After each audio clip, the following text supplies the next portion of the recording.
have been dreading this day for so many years. It is a cold, cold night, just like the night we first met. Do you remember?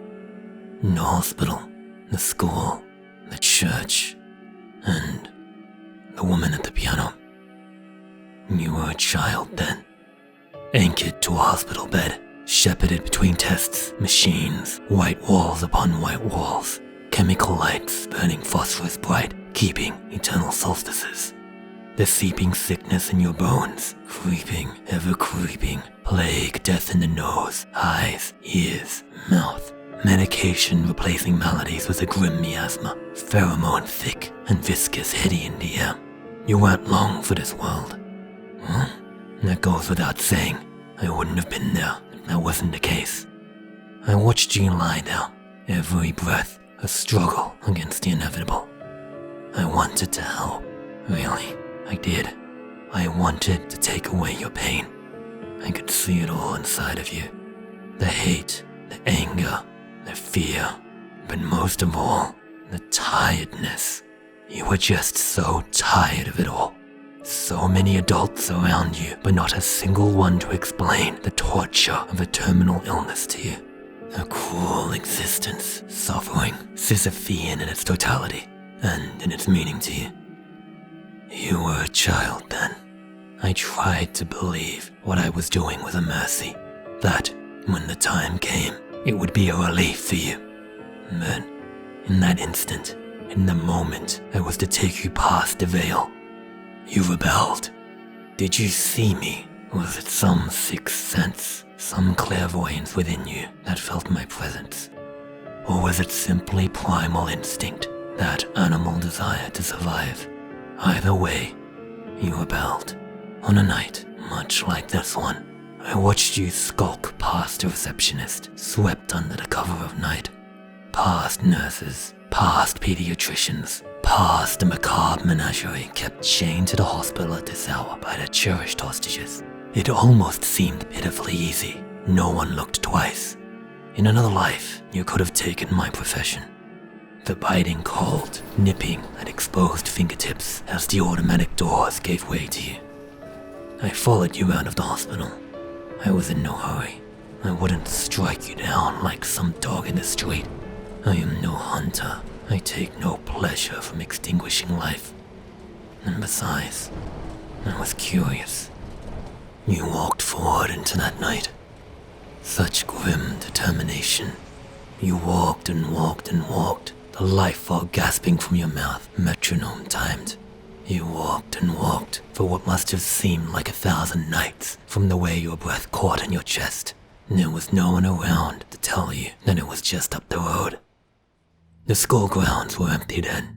Of course they were. Who else would stalk the halls of such a place at that hour?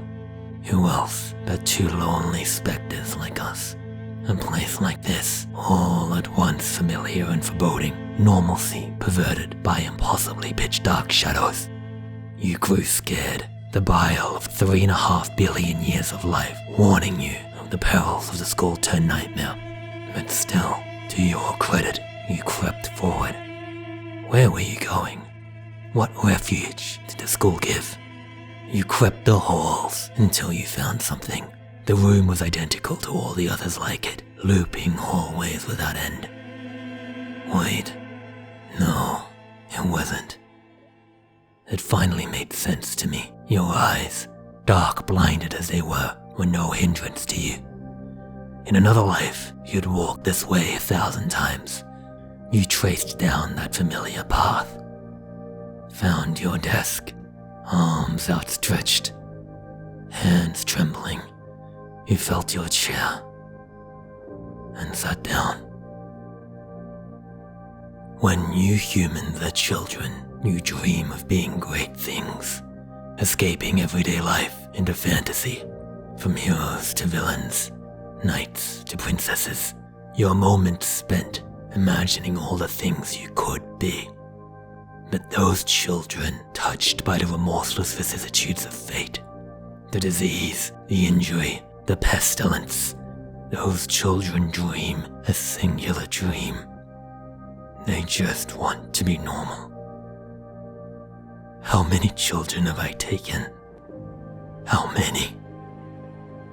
I stood over you as you sat there, dreaming of classes, of ordinary life, of mundanity, of having the freedom to be normal, to be bored, to be just like everyone else. 1,000 little things that were taken from you.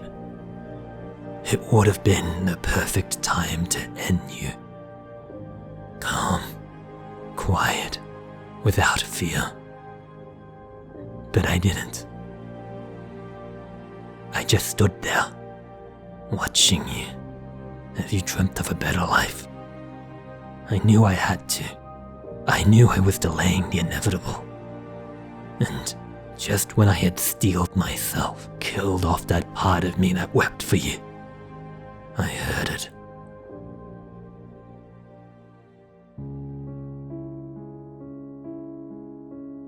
As if conjured by the night air itself. You were pulled inexorably, like a wraith, to the school's church. I asked you earlier if you remembered her, but I don't think you could have ever forgotten. In that darkened room, a figure bathed in pale light. That song echoing through you, entrancing you, deep in your mind, a seed which would stay there forever. A smile in the way she turned her head to you, beckoning. Or was she beckoning to me? What did you feel as you joined her on that stage, as her fingers caressed notes into the air? In the midst of the song, the gentle sound of her voice, as she began to tell us a story.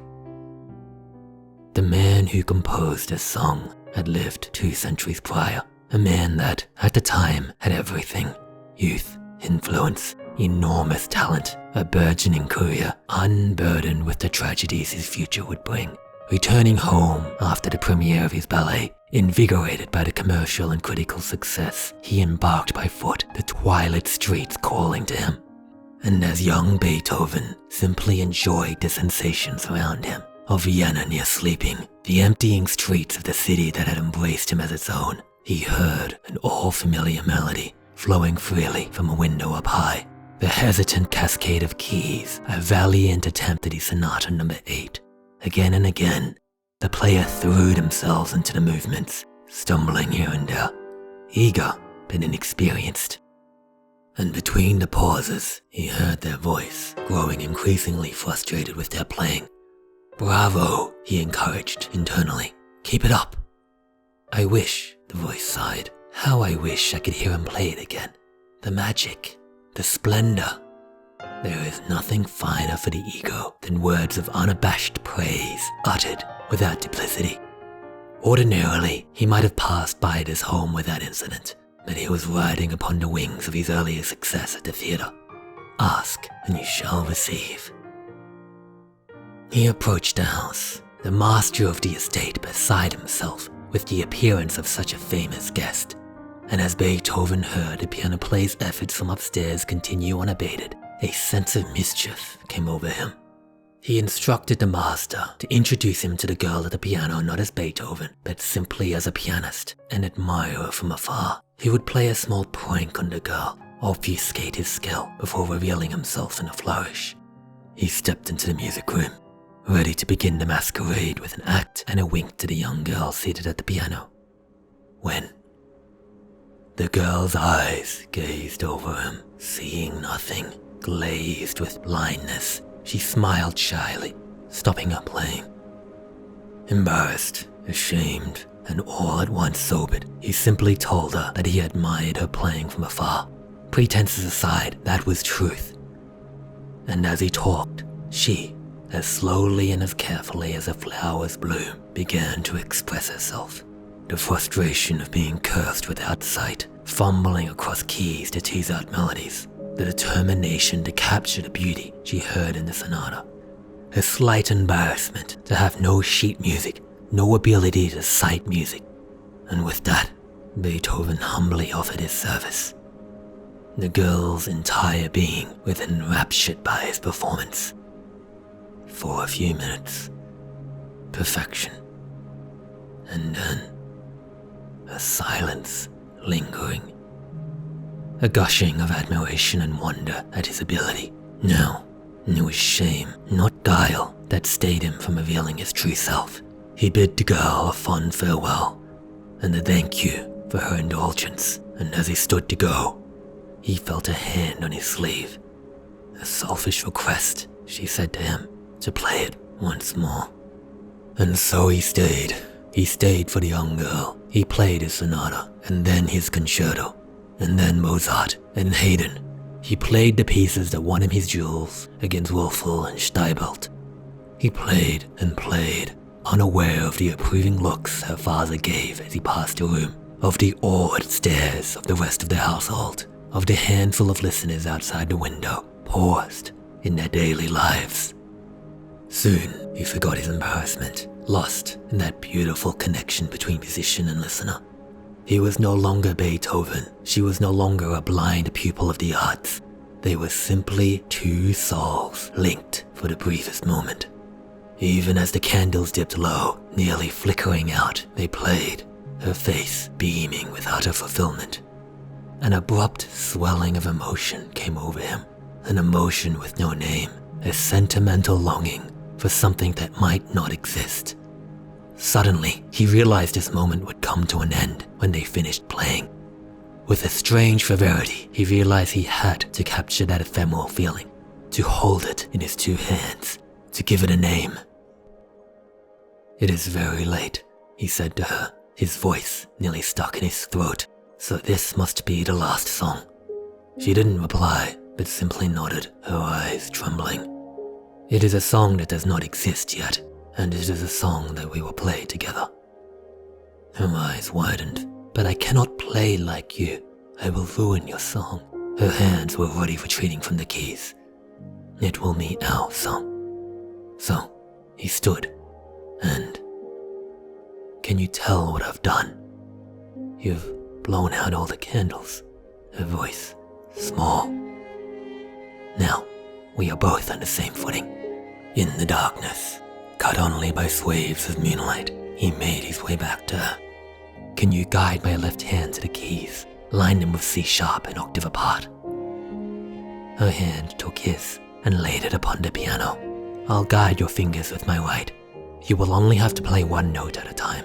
Don't worry." It was hesitant, improvisational. The tempo was wavering. Some accidental notes crept in.